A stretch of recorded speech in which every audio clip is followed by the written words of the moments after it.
ও রোজা আছে মালিক, ওকে এত ভারী কাজ দিয়েন না, সেইটাই আমি লোড করে দিছি।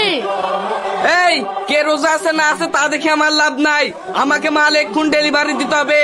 যা তাড়াতাড়ি লোড কর গা। ঠিক আছে মালিক, যাচ্ছি। এই রিয়াজ দাঁড়া, তোকে যেতে হবে না, আমি যাচ্ছি। খাবার তুই আবার উঠে আসলি কেন?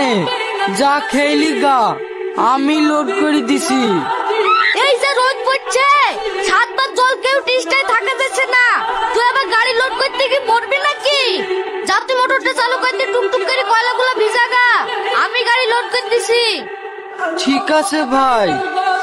এই সুমিত শোন, বলেন মালিক। এই তুই একটা হিন্দু ছেলে ওই মুসলিমের বাচ্চার উপর অত দরদ দেখাস কেন? ও রোজা করুক নাই মরুক, তোর দেখার দরকার কি? তোর কাজ তুই করবি, ওর কাজ ও করবে। আপনি কিছু মনে করেন না মালিক, ও আমার ছোটবেলাকার বন্ধু তো, ওর কষ্ট আমি দেখতে পারিনি। আর রোজার কটা দিনই তো আছে, ওর ভারী কাজগুলো আমি করি, ও পাতলা কাজগুলাই করুক। না হলে সারাদিন না খেয়ে এই রোদে এত ভারী কাজ করতে পারে? আপনি বলেন। আমি সবই বুঝতে পারছি, তুই ওই মুসলিম ছেলেটার এত উপকার করছিস, তো ওই ছেলেটাই তোর একদিন এমন ক্ষতি করবে তুই পোস্তি ফের পাবিনি। শোন, তুই তো আমার জায়েদ ভাই, তোর ভালোর লেগেই বলছি, মুসলিমদের সাথে মিশিস নি, ওরা ভালো না। ঠিক আছে মালিক, আমি আসছি। বিজয় ঘোষ, তোর এই মাসে 2 দিন ছুটি আছে, টোটাল হয়েছে 4200 টাকা।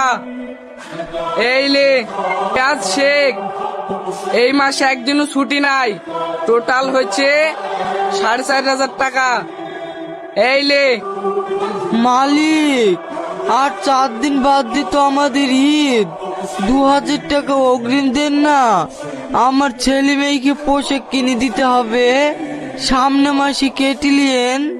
না না, কোনো অগ্রিম টাকা হবে না, এমনিতেই কাজ করে না, রোজায় আছি বলি সারাদিন ফাঁকি মেরে বেড়াই, আবার অগ্রিম টাকা নেবে? যা সাইডে হাট। বড় ভাই, কত টাকা হলো? আজকে 380 টাকা, আর গত মাসের আছে 4100 টাকা, টোটাল হলো 4480 টাকা। 4480 টাকা? হ্যাঁ, ভাটায় টাকা পাওনি নাকি? হ্যাঁ দিয়েছে।